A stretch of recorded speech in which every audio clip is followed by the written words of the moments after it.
Back in 2001, before there were phones, Johannes Fabian wrote a very complicated book, but this sentence I understood, I think.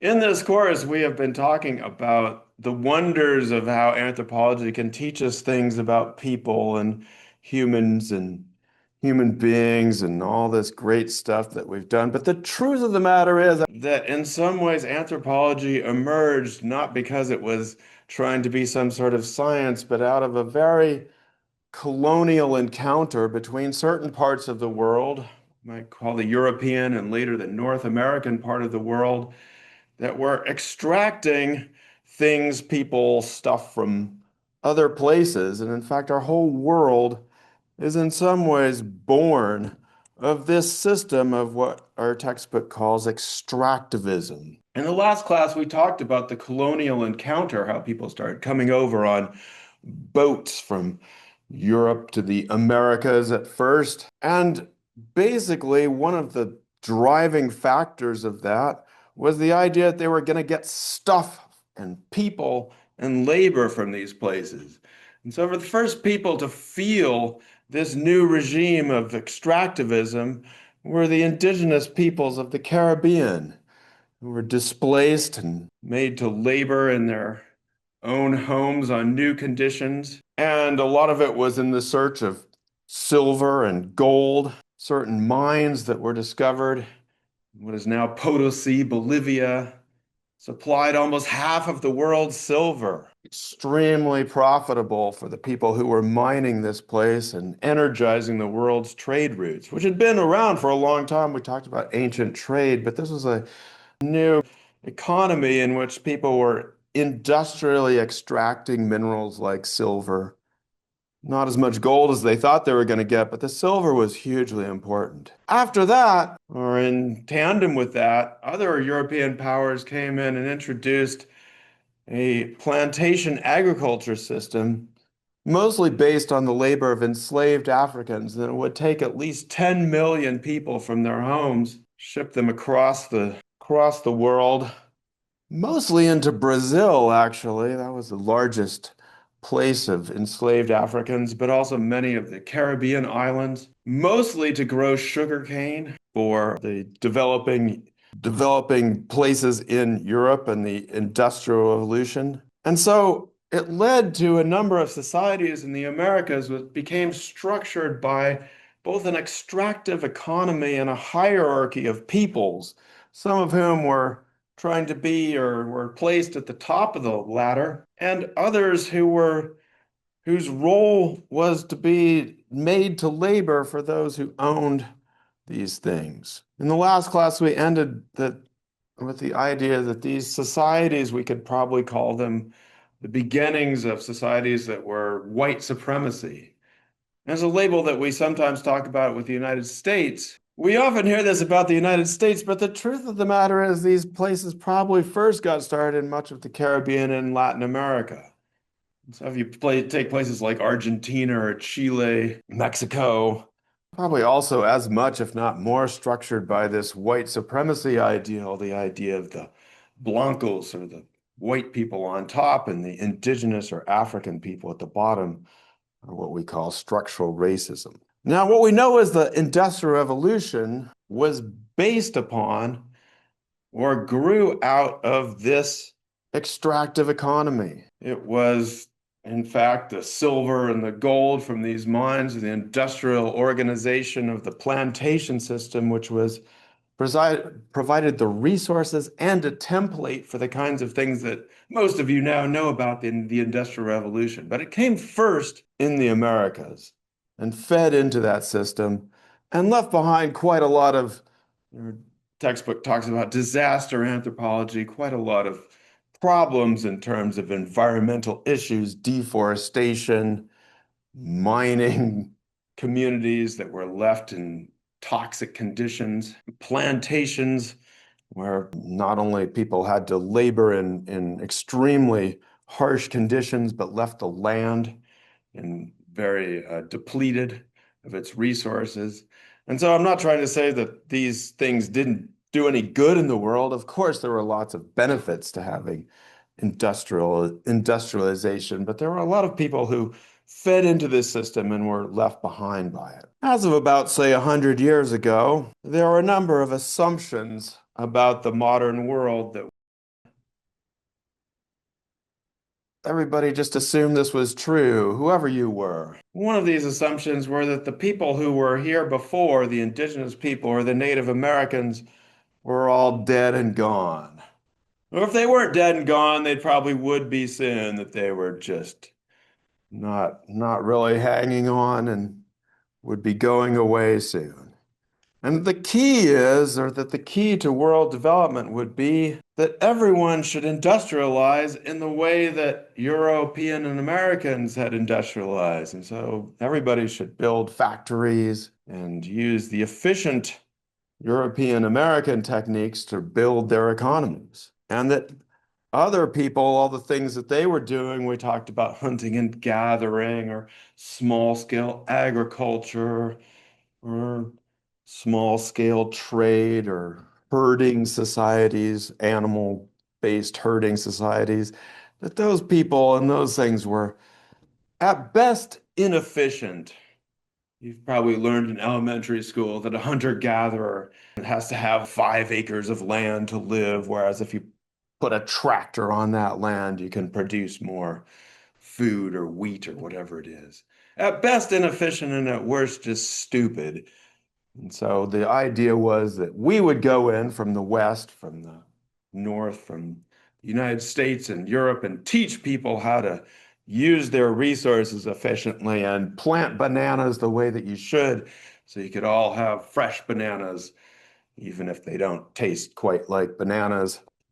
They would be here in plasticky because they've come over on boats fueled by, of course, gas and oil. Now, these were the assumptions that everybody had wherever you lived. But there are a few surprises. The first surprise, well, if we keep doing what we're doing, what's going to happen? Yeah, this is a little bit of a surprise. For the people who said that we had the most efficient and best systems, is that the industrialization process has brought some of its own disasters. Now, again, I don't want to say it's all been bad. I like having fresh bananas too. I like being able to have my iPhone too. But we have to realize that on at least a local scale, and maybe even a global scale, that there are problems with the way we do things.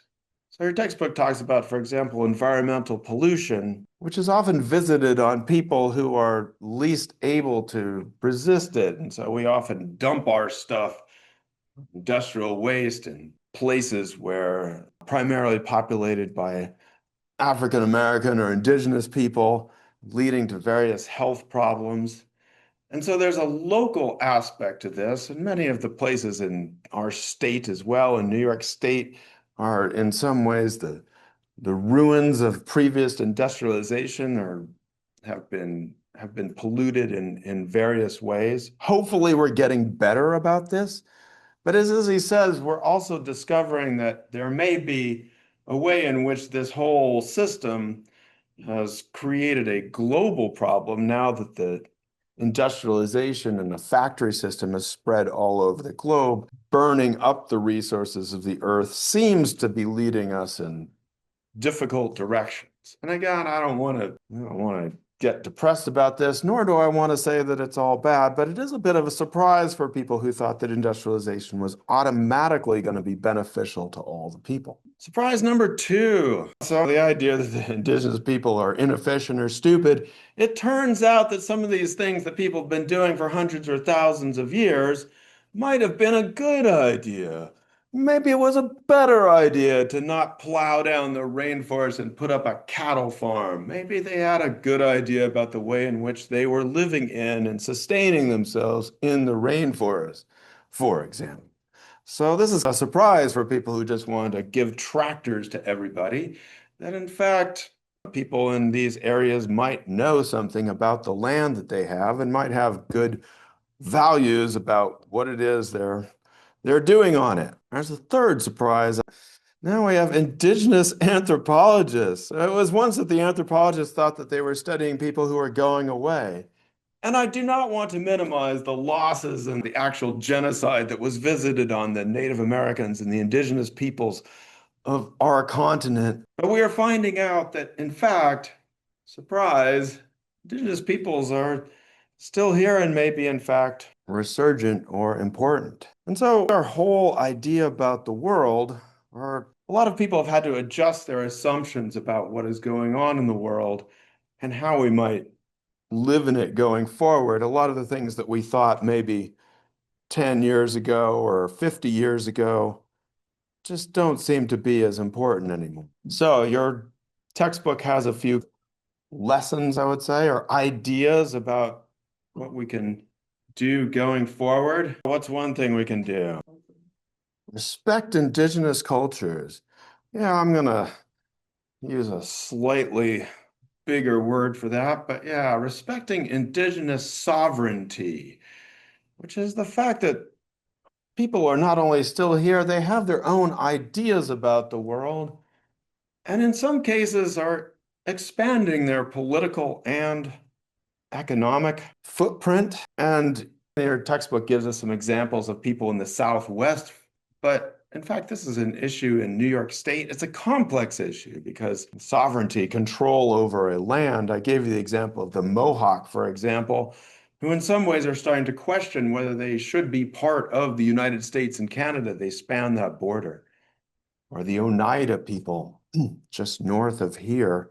People are starting to think about how to include indigenous rights to autonomy and self-governance. Another idea from the textbook is to prioritize relationality, how humans are related to and interact with other creatures other than human creatures. We are all in a web of interconnection. So this is one thing that we can probably get from the indigenous anthropologists, how people are connected to our natural world. Then there was a big and complicated word, the pluriverse, which a couple of you wanted to talk about, to my surprise. Maybe, yeah, so the importance of water is, oh, this may be the person you're talking about. Sharon Day, an Ojibwa Nation person carrying a ceremonial copper pail of water from the headwaters of the Mississippi River to the Gulf of Mexico, Gulf of America, for those of you who celebrate, to raise awareness of pollution and the interconnection of water. So ideas about water are probably going to be of increasing importance as we go along in our interconnection with our need for water. Yeah, it ended with this idea of, we're talking about a relational perspective, but Arturo Escobar arguing for this idea of radical relationality, in which you could have multiple ways of knowing and being coexisting and creating positive new ways of living. So not just maybe the negative part of this, but how the earth is continually generating new forms and we can help people and stand up for our rights. So well, that's an interesting idea. Your textbook also recommends minimizing extractivism. There's their definition, minimizing the exploitation of environmental resources. None of you mentioned minimizing extractivism. How are we doing on this minimizing extractivism thing? Yeah, I would like that we would pursue a path of minimal extractivism. But at the present time, at least our government today says that we should maximize extractivism. There's a slogan for that. Drill, baby, drill. Yeah, that's maximizing extractivism. That's the path we seem to be at least officially pursuing. But yeah, we would like to minimize extractivism. At least we hope to. Because if we can minimize extractivism and do these things, where might we get to? Sustainability transition. So that we're going to get new political ecological arrangements that are less extractive, wasteful, and carbon emitting, using the moment to turn to a better future. We have the capability to use our wisdom, power, and creativity to solve big problems. There you go. We do have the capability. It can be done. Might not be headed right that way right now, but it could be done.